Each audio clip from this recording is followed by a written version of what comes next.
ഇന്നത്തെ ഏറ്റവും പുതിയ ടർബോ ബോക്സ് ഓഫീസ് റിപ്പോർട്ടുകളിലേക്ക് ഇവർക്കും സ്വാഗതം. മമ്മൂട്ടി നായകനാക്കി വൈശാഖ് സംവിധാനം ചെയ്ത മലയാളത്തിലെ സമീപകാലത്തെ വമ്പൻ മാസ് ആക്ഷൻ എന്റർടൈനർ കോമഡി വിഭാഗത്തിൽപ്പെടുന്ന സിനിമയുടെ തിയേറ്ററുകളിലേക്ക് എത്തിയ ടർബോ 14 ദിവസത്തിലേക്ക് തിരികുകയാണ്. മൂന്നാമത്തെ ബുധനാഴ്ച ദിവസത്തെ കേരള ട്രാക്കിംഗ് ഒപ്പം തന്നെ കേരള വേൾഡ് വൈഡ് എസ്റ്റിമേറ്റ് കണക്കുകൾ പുറത്തു വരുമ്പോൾ തിങ്കളാഴ്ചയിൽ ഇതുപോലെ തന്നെയുള്ളൊരു ട്രെൻഡ്, അതായത് കളക്ഷൻ പ്രതിദിനം കുറയുന്ന ഒരു കാഴ്ച തന്നെയാണ് നമുക്ക് ഇന്നും കാണാനായിട്ട് കഴിഞ്ഞിരിക്കുന്നത്. ഇന്നലെ ഇതേ സമയം കേരളത്തിൽ 27 ലക്ഷത്തിന് മുകളിലായിരുന്നു കേരള ട്രാക്കിംഗ് ഗ്രോസ് എങ്കിൽ ഇന്ന് 22 ലക്ഷത്തിന് മുകളിലാണ്. അപ്പോൾ ഇന്നലെ 50 ലക്ഷം കടന്ന ടർബോ എന്ന മമ്മൂട്ടി ചിത്രത്തിന് ഇന്ന് കേരളത്തിൽ 50 ലക്ഷത്തിൽ താഴെയായിരിക്കും, 40 ലക്ഷം 50 ലക്ഷം റേഞ്ചിലായിരിക്കും ഗ്രോസ് കളക്ഷൻ എന്ന് ഉറപ്പാക്കപ്പെട്ടിരിക്കുകയാണ്. അങ്ങനെയെങ്കിൽ ആദ്യ 13 ദിവസങ്ങൾ കൊണ്ട് 31 കോടിയിലേറെ ഗ്രോസ് കളക്ഷൻ നേടിയെടുത്ത സിനിമ ഇന്നത്തോടെ 31 കോടി 50 ലക്ഷത്തിന് മുകളിലെ ഗ്രോസ് കളക്ഷൻ മാത്രമേ കേരളത്തിൽ നേടിയെടുക്കുകയുള്ളൂ.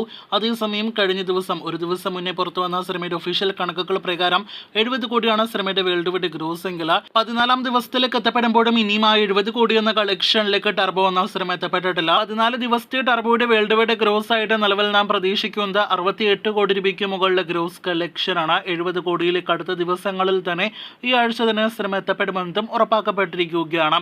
അപ്പോൾ അങ്ങനെ ആകെ മൊത്തത്തിൽ നോക്കുകയാണെങ്കിൽ സ്കൂൾ തുറന്നതോടെ അതോടൊപ്പം തന്നെ ലോക്സഭാ തെരഞ്ഞെടുപ്പിന്റെ ആ ഒരു തരംഗത്തിനിടയിൽ ടർബോ എന്ന സിനിമ നിറമങ്ങിക്കൊണ്ടിരിക്കുകയാണ് കേരള ബോക്സ് ഓഫീസിൽ.